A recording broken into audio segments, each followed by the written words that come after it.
This is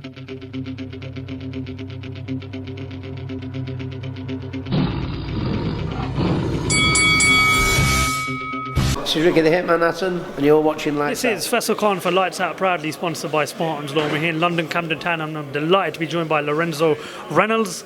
Lorenzo is part of Jermaine Franklin's team. Lorenzo, first of all, good afternoon. How are you doing, and how's your stay so far been in the UK? Man, I love the UK. Just the excitement of the fans and the atmosphere. UK fans, they're big in every sport, you know, from football to boxing to just whatever. They support on a higher level, so it's a privilege to be in the atmosphere. I had the privilege to speak to your old man before, who is the head coach of Jermaine.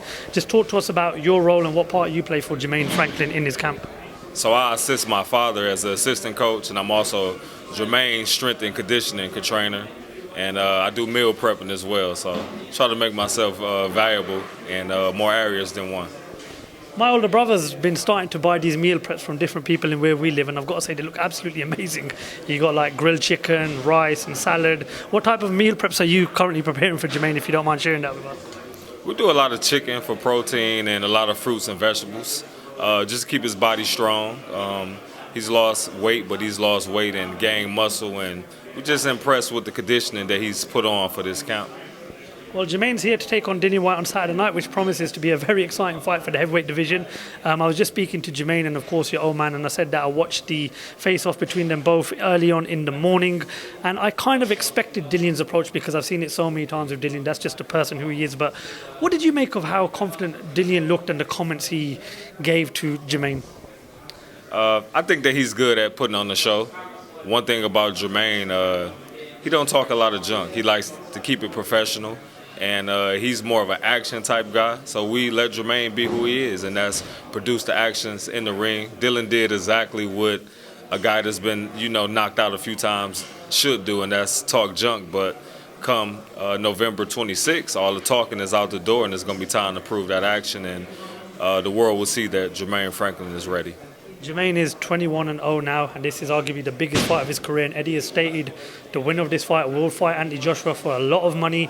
You know, when we talk about the American heavyweight division, we talk about Deontay Wilder, Andy Ruiz, but we've all been wanting to see a new face sort of rise up. Would you say that Jermaine is currently the best kept secret in the heavyweight division representing America? I would say that he's definitely a kept secret.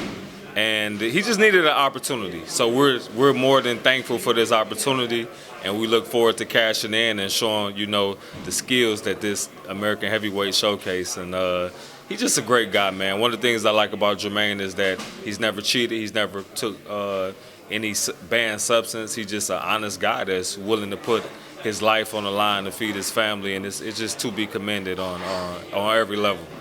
Now, you was a former boxer. Your career, unfortunately, had to be cut short due to an injury. I mean, we always like seeing fighters from the US, and I'm pretty sure you would have gone on to have had a lucrative career. But we would like to see Jermaine come out of his his shell on Saturday night. We really want to see an exciting fight.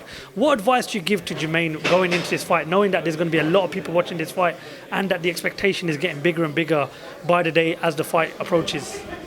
Everything that Jermaine needs is already in him. This guy has the spirit of a champion, the spirit of the warrior. It's all inside of him. And so he just have to showcase it. He just have to let it go, not shell it in any kind of way. So that's my greatest advice to him, is just be simply who you are, and that's incredible. Now, you look after how Jermaine looks after himself. So obviously with nutrition and what goes in his body, and make sure he's taking the right things. We've had a situation in the UK, which I'm pretty sure you've heard about, in terms of Conor Benn, obviously failing a drug test a week of the fight with Chris Eubank Jr. What have you made of that situation, and what do you think happens next with Conor Benn, Lorenzo? It's an unfortunate situation. I don't know all the details, so I won't comment on it too much. I do wish and hope that in all sports, athletes just keep it on the even playing field by doing things that are honest, and just have that integrity. If we had that integrity not only in sports but in life, it'll just make things easier. And I hope that this is a situation that he can learn and grow from, mature, and just make a better decision on the next time out. One of the most important things about a fighter is the handling of camp. Now, do you look at that situation and think maybe that his trainer, his nutritionist, maybe they could have done a lot more and sort of prevented this from happening? somebody definitely dropped the ball. You know what I'm saying? And so as a team, they have to take accountability individually, and they also have to take accountability collaterally as a team, and just do whatever that they need to do to move forward. But accountability is the first step to moving forward. So take that accountability, apologize to your fans, and come up with a positive solution so that, he could, kind of erase that nasty mark that's next to his name. Now, me and you were just having a conversation off camera. We were talking about why the big fights haven't happened yet. When you speak about the big fights, you look at Terence Crawford and Errol Spence. I asked your dad this question. I asked Eddie Hearn. I asked Dimitri Slita. So I'm going to have to ask you, a guy that's a former boxer, why hasn't that mega fight happened? That's a fight everybody really wants to see. Both fortunately and unfortunately, boxing is a business. And so the good part about it being a business, that sometimes fighters can cash in and get these big paydays. The unfortunate part is one fighter is with one network and the other one is with another network, then fights don't happen. So, again, we just hope that it could become a common thing where fighters and promoters come on a common ground and just say, hey, we're going to let the best fight the best so that the sport can stay alive and keep that thrive and that momentum that it had, like it did back in the 80s and the 90s when boxing was on regular TV and everybody just fought. They didn't care about wins or losses. They just cared about proving they was the best and feeding their family. So hopefully we can get back to that part. 6 or 7 years ago, we finally got to see Manny Pacquiao take on Floyd Mayweather, which was dubbed as the fight of the century. But a lot of people still look back at that fight and say that fight happened way too late. It should have happened 5 or 6 years earlier. Can you see that being the case with Spence and Crawford, the fight eventually happening, but happening way too late?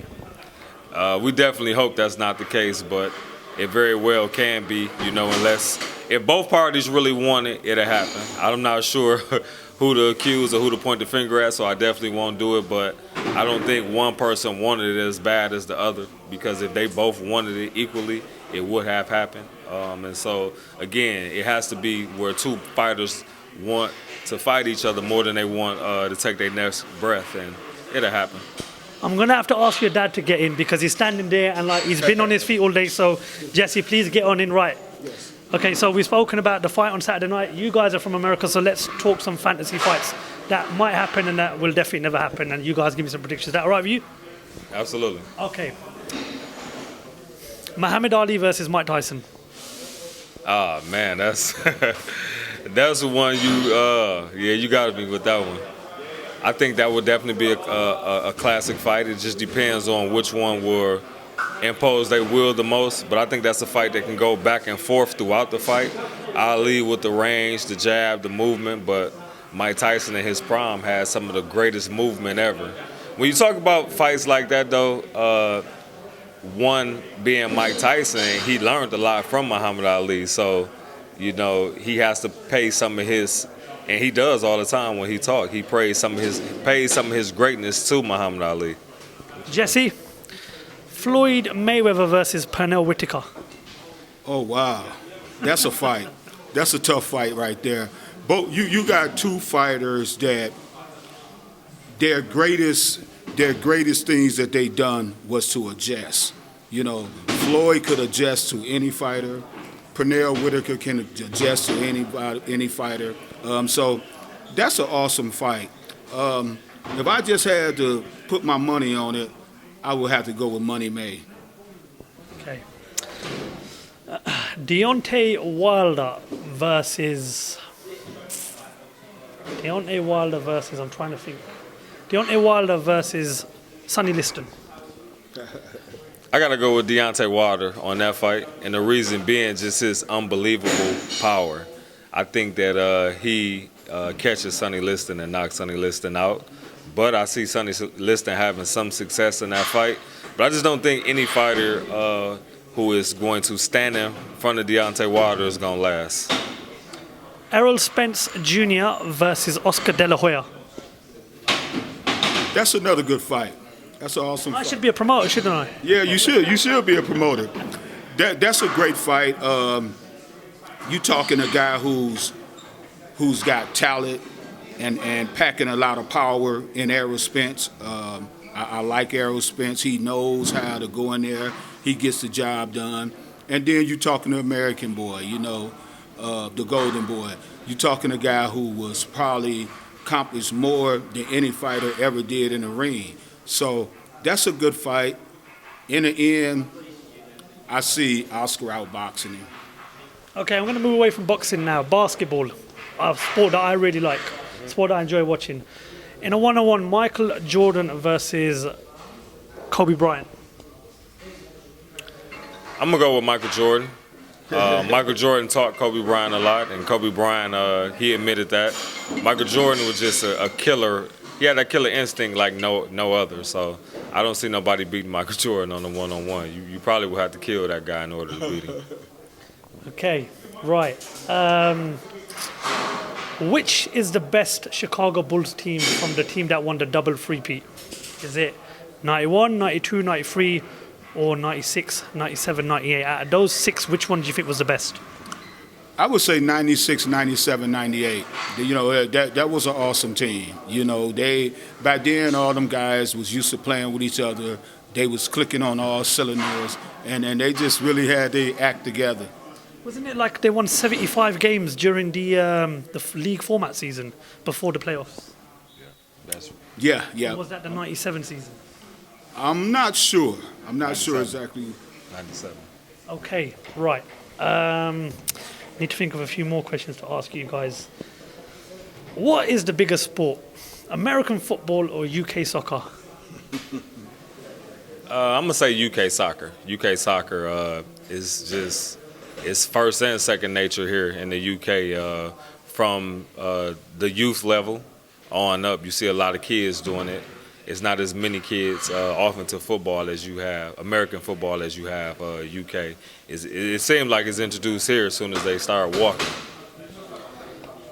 In a rap battle, final one, Biggie Smalls versus Tupac Shakur, who wins? Oh, Tupac, hands down. Tupac was the greatest rapper to ever live. This guy, he spoke words, you know, that was before his time. Not taking nothing away from Biggie, because Biggie was a great rapper too, but Tupac is my all-time great.